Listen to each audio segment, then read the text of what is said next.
Seorang anak kecil ditinggalkan keluarganya di tengah hutan yang gelap dan sunyi. Dalam kesendiriannya, ia menemukan perlindungan dari seekor ular raksasa. Namun, sebuah tragedi besar mengubah segalanya.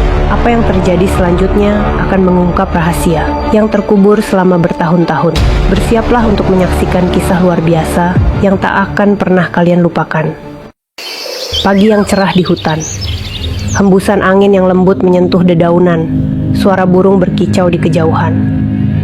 Seorang pria, ayah Arif, sedang berdiri di tepi hutan sambil melihat ke arah anaknya, Arif yang masih kecil. Mereka bersiap untuk berkemah di dalam hutan. Ayah Arif tersenyum, memegang ransel besar yang berisi perlengkapan berkemah. Mereka berjalan menyusuri jalan setapak hutan yang dipenuhi pepohonan tinggi. Hutan itu terasa sejuk, dengan cahaya matahari menyelinap melalui celah-celah dedaunan, menciptakan bayangan yang menari di tanah. Setelah beberapa waktu, ayah Arif memasang tenda, sementara Arif sibuk bermain dengan alam di sekitarnya.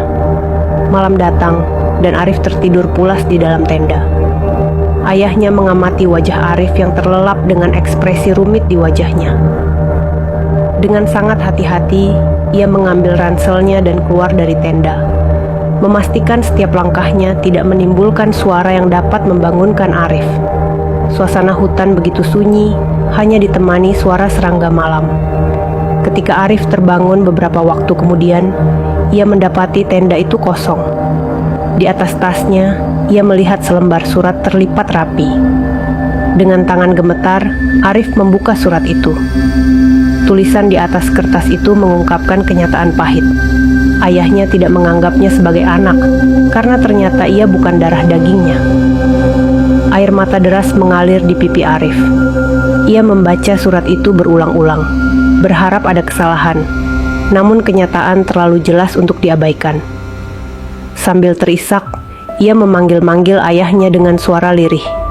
Tetapi tak ada jawaban, hanya hutan gelap yang mengelilinginya. Kepedihan bercampur kebingungan memenuhi pikirannya, dan rasa takut mulai menyelimuti. Di tengah malam yang dingin itu, Arif menyadari satu hal, ia benar-benar ditinggalkan. Hidupnya tidak akan pernah sama lagi. Hutan menjadi semakin gelap seiring berjalannya waktu. Hujan turun dengan derasnya, membuat udara semakin dingin. Arif berlari mencari jejak ayahnya, namun tidak menemukannya. Badannya lelah dan langkahnya semakin berat, seakan hutan itu menelan setiap langkahnya. Ia terus berjalan hingga akhirnya menemukan sebuah gua kecil di tepi hutan. Dengan tubuh yang basah kuyup, ia masuk ke dalam gua untuk berlindung dari hujan. Ia duduk di dalam, gemetar karena kedinginan. Tanpa sadar, kelelahan membuatnya tertidur pulas di dalam gua itu. Ketika Arif terbangun, ia merasa aneh. Ada kehangatan yang menyelimuti tubuhnya. Saat matanya terbuka, ia terkejut melihat seekor ular raksasa melingkari tubuhnya, seakan memberikan kehangatan. Ular itu berdiam diri, mengamatinya dengan mata yang lembut. Arif tidak merasa takut. Ular itu tampak tidak berniat menyerangnya, justru seakan ingin melindunginya. Ular itu menghangatkan tubuh Arif yang menggigil. Keduanya saling mengamati, membangun hubungan diam-diam di tengah sepi hutan. Waktu berlalu, dan Arif mulai terbiasa dengan keberadaan ular itu. Ia tidak lagi merasa kesepian, karena ular itu selalu ada di sisinya. Mereka berburu bersama, berbagi makanan, dan tidur di bawah naungan pohon yang tinggi. Arif merasa terikat dengan ular itu, bukan hanya sebagai pelindung, tetapi juga sebagai teman sejati. Suatu hari, Arif menemukan sesuatu yang mengejutkan. Di dekat ular itu, ia melihat sebuah telur raksasa yang tergeletak. Ular itu tampak sangat melindunginya, dengan tubuh yang membungkus telur itu dengan hati-hati. Arif melihat ke arah telur itu dengan mata penuh kebingungan. Ular itu, meskipun tampak kelelahan, tetap menjaga telur tersebut dengan penuh kasih sayang. Beberapa hari kemudian, hutan yang tenang itu tiba-tiba terguncang oleh suara-suara langkah keras. 5 orang pemburu yang dipimpin oleh Pak Asep datang dengan membawa senjata. Mereka mendengar kabar tentang ular raksasa yang meresahkan penduduk desa dan berniat menangkapnya. Para pemburu mencari ular itu dengan tekad yang kuat. Mereka menggunakan jebakan dan senjata untuk menangkap ular yang mereka yakini bisa membawa keuntungan besar. Namun, mereka tidak tahu bahwa ular itu bukanlah ancaman, melainkan pelindung yang tak tergoyahkan. Ketika mereka akhirnya menemukan ular raksasa itu, pertarungan terjadi. Pemburu-pemburu yang sangat berpengalaman ini tak bisa bertahan lama melawan ular yang luar biasa besar dan kuat. Satu persatu pemburu jatuh ke dalam jebakan ular atau terluka parah. Hanya Pak Asep yang berhasil melarikan diri dengan ketakutan yang mendalam di matanya. Ketika Arif kembali ke gua tempat ular itu, ia terkejut melihat ular itu terluka parah.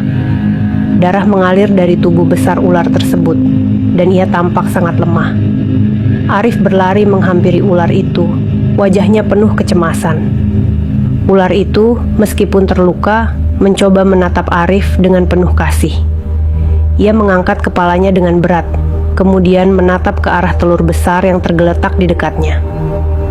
Seakan memberikan pesan terakhir pada Arif. Arif melihat telur itu dengan tekad yang kuat. Ia berjanji, "Aku akan menjaga telur ini seperti kau menjaga aku." Namun, ular itu tidak berhenti di situ. Dengan sisa tenaga yang ada, ia menyeret tubuhnya perlahan keluar gua, seperti ingin menunjukkan sesuatu. Arif, yang penasaran sekaligus khawatir, mengikuti ular itu. Langkah mereka membawa mereka semakin dalam ke sudut hutan yang gelap, di antara akar-akar pohon besar yang menjalar. Di sana, di antara bayangan akar yang melingkar, Arif terkejut melihat sesosok mayat yang tak asing baginya. Ia terpaku, tubuhnya gemetar. Itu adalah jasad ayahnya sudah membusuk, tetapi masih jelas dikenali. Melalui tatapan dalam dan isyarat halus dari ular itu, Arif seperti memahami sebuah cerita yang tak terucap. Dalam perjalanan pulangnya, ayahnya bertemu ular raksasa yang mengira ia adalah ancaman bagi telurnya. Rasa takut dan insting melindungi membuat ular itu menyerang dan membunuhnya. Namun, ketika ular itu melihat Arif sendirian, kecil dan tanpa perlindungan, ia merasa bersalah atas apa yang telah terjadi. Sejak saat itulah, ular raksasa memutuskan untuk menjaga Arif sebagai bentuk penebusan dan merawatnya seperti anaknya sendiri. Air mata Arif jatuh tanpa henti. Ia tidak bisa membenci ular itu. Meski hatinya dipenuhi kehilangan, ia tahu bahwa ular itu telah menjadi satu-satunya pelindung dan keluarga sejati yang ia miliki selama ini.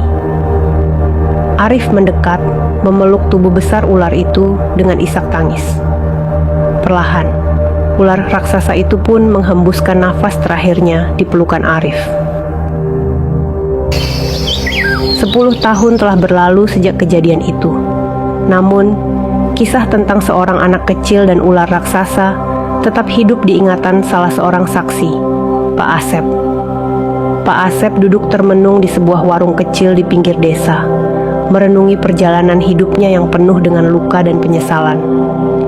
Ia menarik napas panjang, mengenang saat ia dan rekan-rekannya memasuki hutan Kalimantan untuk memburu ular raksasa demi upah besar. Tapi ekspedisi itu berubah menjadi tragedi. Ia masih ingat bagaimana rekan-rekannya gugur satu persatu, menjadi korban keganasan hutan dan makhluk yang mereka buru. Hingga akhirnya, hanya Pak Asep yang selamat dan terpaksa mundur. Ia terdiam lama, membayangkan pertemuannya dengan ular raksasa itu, makhluk besar yang hidup bersama sesosok anak kecil di dalam gua. Anak itu tampak begitu tenang, seolah ular itu bukan ancaman, melainkan teman setia. Pak Asep bergumam dalam hati, mungkin anak itu sudah dewasa sekarang. Mungkin dia hidup seperti Tarzan, menjadi bagian dari hutan. Kenangan itu membuatnya berpikir kembali pada apa yang ia saksikan kala itu. Saat mengamati ular dari kejauhan, Pak Asep menyadari ada sesuatu yang lebih besar dari sekadar insting bertahan hidup. Ular raksasa itu tidak hanya bertarung untuk dirinya sendiri, tetapi seolah melindungi sesuatu yang berharga baginya. Baru kemudian Pak Asep memahami bahwa sesuatu itu adalah anak kecil yang tinggal bersamanya di gua. Aku tak pernah tahu apa yang terjadi setelah aku meninggalkan hutan itu. Tapi aku yakin ular itu dan anak itu memiliki ikatan yang tak biasa. Dialah Tarzan hutan Kalimantan. Hutan Kalimantan yang luas dan penuh misteri masih menyimpan banyak rahasia. Tak ada yang tahu apa yang sebenarnya terjadi setelah pertemuan itu. Namun, satu hal yang pasti, ada sebuah kisah yang terukir di sana tentang seekor ular raksasa dan seorang anak kecil yang saling melindungi dan mengasihi. Kisah itu mungkin akan tetap hidup dalam ingatan hutan, dan mereka yang pernah mendengarnya menjadi legenda yang terus berkembang tanpa pernah benar-benar terungkap seluruh kebenarannya. Bagaimana menurut kalian? Apakah Arif dan ular raksasa benar-benar saling melindungi karena takdir? Jika kalian punya pandangan, jangan ragu untuk berbagi di kolom komentar. Jangan lupa untuk like video ini, share ke teman-teman kalian, dan subscribe agar tidak ketinggalan cerita menarik lainnya. Sampai jumpa di kisah berikutnya.